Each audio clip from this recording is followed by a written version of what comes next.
Welcome back, viewers, to another episode, a very late night episode, early morning episode of Live from the Rock Cave. Greeny Tree Frog is not with us. I'm talking soft and sultry because my darling wife Louisa is asleep, even though she's up the other end of the house. I have a very loud voice. Anyway, I'm joined by my little cat, Littles. You might be able to see Littles here. Hello, Littles. I'm not very creative with cat names. She's a stray I rescued, and she's a little camera shy, so she may chime in at any time. Anyway, straight to it today. I do tend to talk too much. Today I want to talk about arpeggios. Now, arpeggios, in case you don't know, is and some of you might know, that literally a chord is a stack of notes on top of each other. So I can literally play something like a C major 7 chord. And it's a stack of notes on top of each other. Now, arpeggio, to me, the term I like is an arpeggio is a chord that fell over. Literally, it's just playing the notes of the chord in sequence. Instead of simultaneously, you're playing them in a linear fashion. So a C major 7 is made up of a C, an E, a G, and a B. So that's the 1, 3, the major third, the 5th, and the 7th interval of a C major scale. That is a C major scale. That is a C major 7th chord. And this is a C major 7 arpeggio. Why arpeggios are so important, if you haven't put any work into these, arpeggios are what I call the glue, or the bridge is probably a better term. They're the bridge between chords and solos and single note playing. So you may know a scale, and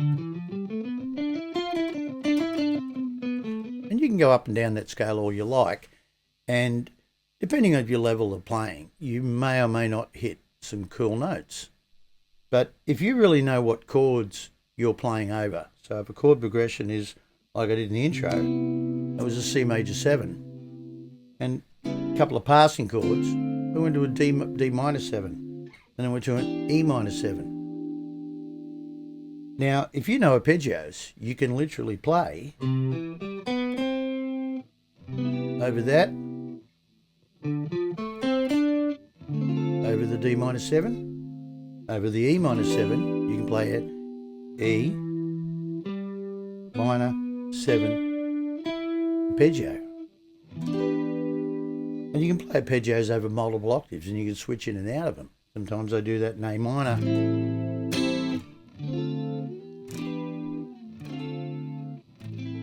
I might play, now that's an A minor 7 arpeggio. So that'll sound great over that. It'll also work over that and over that. Maybe not so much that one. So you might then shift into something else from there. D minor 7, you may play arpeggios. So they're literally a chord that fell over, and you can add other notes into them as well. So you may decide to go from, say, a C back in C. So a C major 7 arpeggio. Okay. But then you might decide to go into the 9, C major 9. You might decide to go to an 11. And you can add in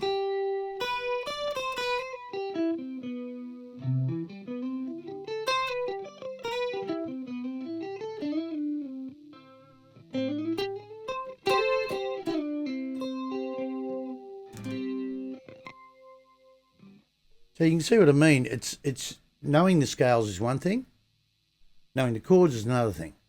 What you need is a bridge between the two that helps you turn your scale knowledge into solos. And that's where arpeggios come in. So every chord, if you haven't learnt chordal scales yet, chordal scales are literally when you take every note. So for C, again, example, C, D, E, F, G, A, B, C. There's your C major scale. Now on top of that, you can build triads. There's 1, 3, 5. Major, minor, minor, major, major, minor, and then the dreaded old. I always get that wrong. You're diminished. So I play whole tone scales and stuff like that over a diminished chord. So I rarely use a diminished arpeggio. You can only kind of use it once, and usually diminished chords aren't there for very long in a progression. So I tend to play around them, let the chord do the work for me, as you've probably heard in an earlier video. So I'm going to try and keep this video reasonably short today so I can get it up on Facebook as well. And it's also for my students. So you can build, I'll do another video on this about how chordal scales are built. Chordal scales tell you what chords belong to a key.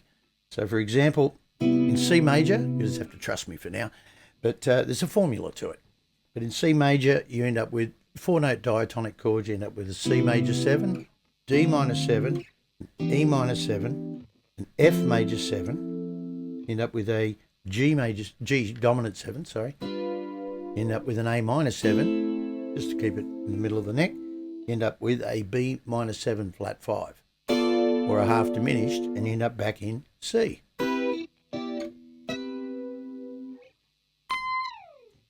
Now that pattern follows itself in every key.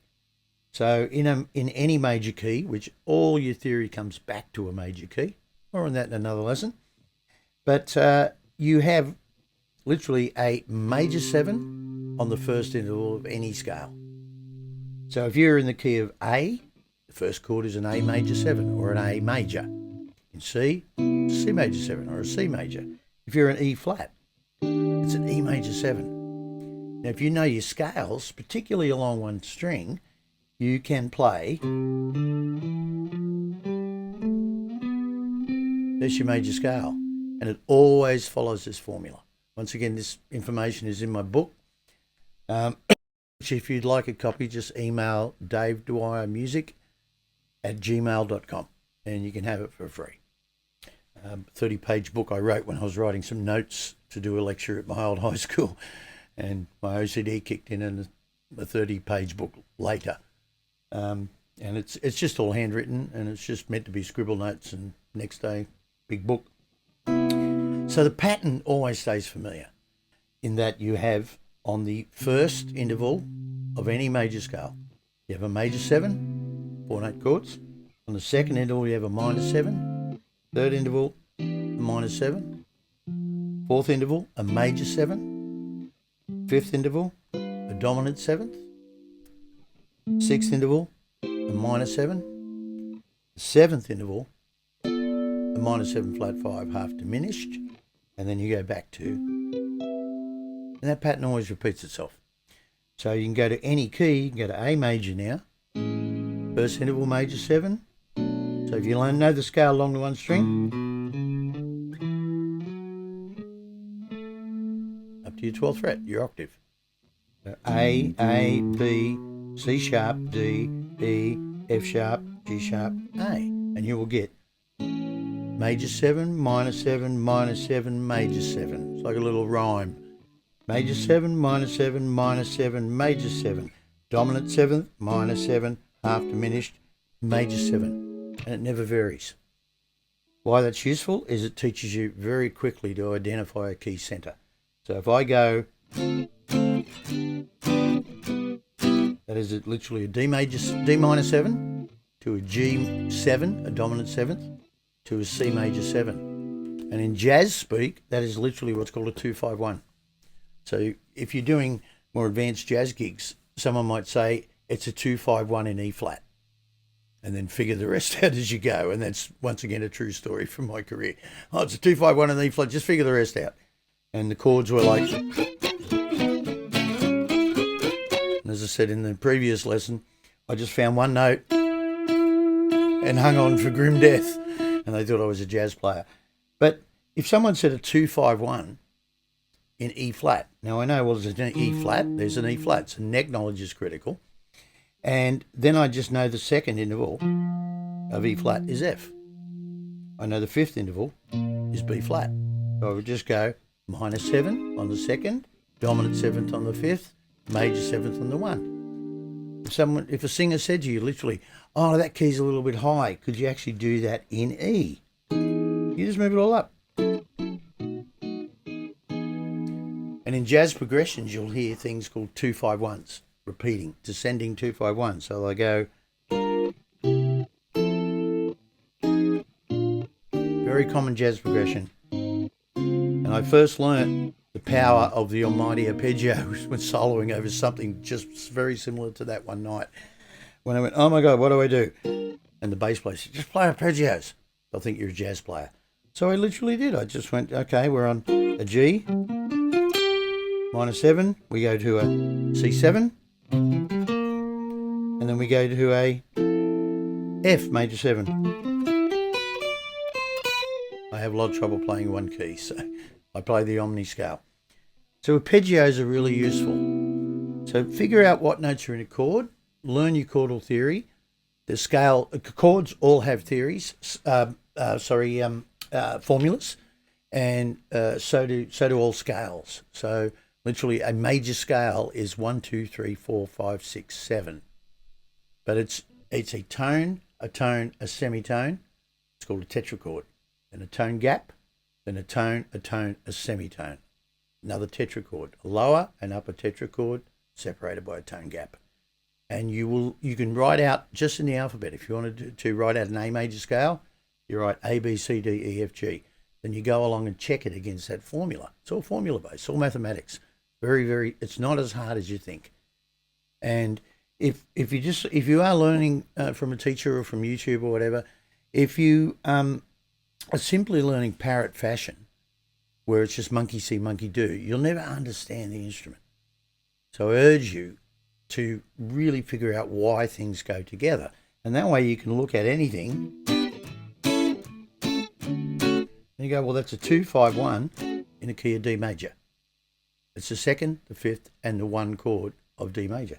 So I cannot go wrong. Or if I just play a D major scale, pretty much every one of those notes is going to sound good. But if I play arpeggios, it's going to sound way cooler. So that's an E minor 7. Spell out the chord. It's literally an arpeggio, a chord, fell over. Go down to your A7.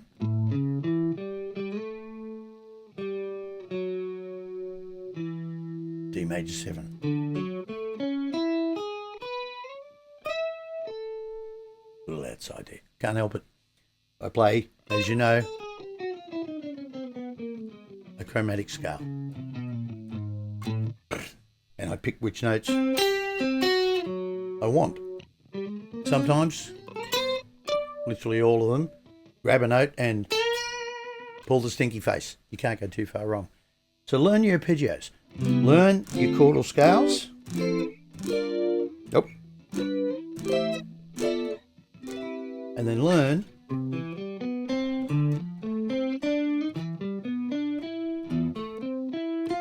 you get the idea. And that will glue your solos together. And if you learn arpeggios, and as you're learning them, try and stay in a one block and then look for the full scale. This is a great exercise where you could take, say, an A major 7, arpeggio, and then play the full scale. And you can do that in any key. You could even just look for the pentatonics.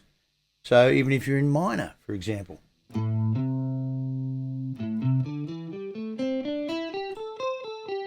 Play an A minor pentatonic, then look for the A minor 7 arpeggio, and then come back down your scale. So you can literally make scales out of solos out of arpeggios.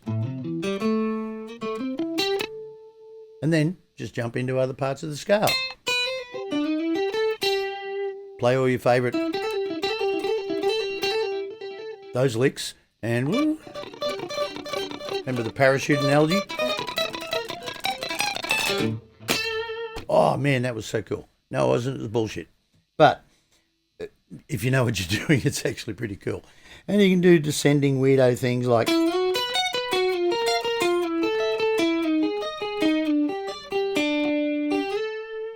go, man, that was so cool. Especially if you do it really fast with a shitload of distortion. Nothing beats distortion for covering up the fact you don't know what you're doing. So, and the stinky face. So distortion and a stinky face, it just looks so cool. You can't go wrong. All right, I tried to keep this a reasonably short episode. There's a lot more in there. So this is what I do late at night. I sit in the studio while my wife sleeps peacefully because I'm way down the other end of the house.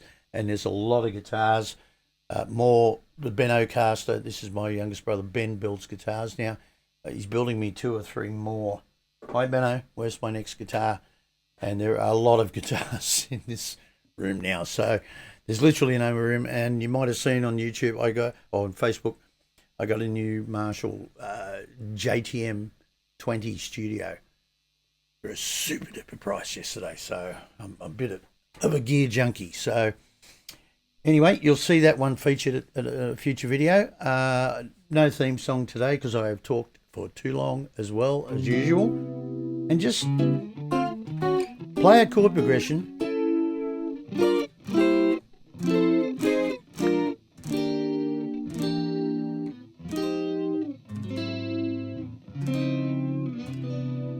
And get outside there and find some arpeggios because they are the glue that will help you solo. All right, that's it for today's episode of Live from the Rock Cave. I've invented a new style of music called cowpunk, and it goes something like this. And